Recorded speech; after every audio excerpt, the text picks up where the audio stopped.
અમરેલીના જાફરાબાદ તાલુકાના શિયાળબેટમાં બે જૂથો વચ્ચે રિક્ષાના ભાડા બાબતે ઝઘડો થયો હતો. બંને જૂથો વચ્ચે મારામારી થતાં ઇજાગ્રસ્ત લોકોને સારવાર માટે રાજુલાની સિવિલ હોસ્પિટલ ખાતે લઈ જવામાં આવ્યા હતા. જ્યારે રાજુલા સિવિલ હોસ્પિટલમાં ઇજાગ્રસ્તોની સારવાર કરવામાં આવી રહી હતી તે દરમિયાન અન્ય જૂથના લોકો ધોકા અને પાઇપ જેવા હથિયારો સાથે હોસ્પિટલમાં આવી પહોંચ્યા હતા. અંદાજિત 15 જેટલા વ્યક્તિઓએ ધોકા અને પાઇપ સાથે હોસ્પિટલમાં સારવાર લઈ રહેલા 6 વ્યક્તિઓ પર હુમલો કરી દીધો હતો. આ સમગ્ર ઘટના સીસીટીવીમાં કેદ થઈ હતી. ઘટનાને પગલે રાજુલા, મરીન પીપાવાવ અને જાફરાબાદ મરીન પોલીસ સ્ટેશનના અધિકારીઓ અને કર્મચારીઓ હોસ્પિટલ દોડી આવ્યા હતા. સમગ્ર મામલે હાલ પોલીસ તપાસ કરી રહી છે. જુઓ આ ઘટના અંગે સાવરકુંડલાના એએસપી વલય વૈદ્યએ શું કહ્યું.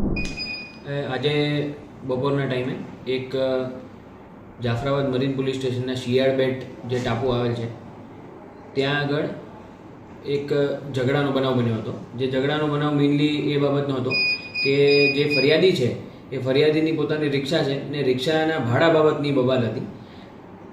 સૌપ્રથમ ત્યાં આગળ ઝઘડો થયો હતો. ત્યાંથી મારામારી જે થઈ એ બાદ ફરિયાદી પોતે રાજુલા એડમિટ થવા આવે છે અને સાથે સાથે આરોપીઓ પણ પાછળથી આવી અને અહીંયા આગળ એમના પર હુમલો કરે છે અને બીજા 2-3 માણસોને પણ ઈજા પહોંચે છે.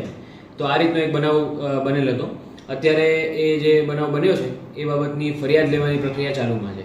સર, કેટલા લોકો ઉપર હુમલો કર્યો?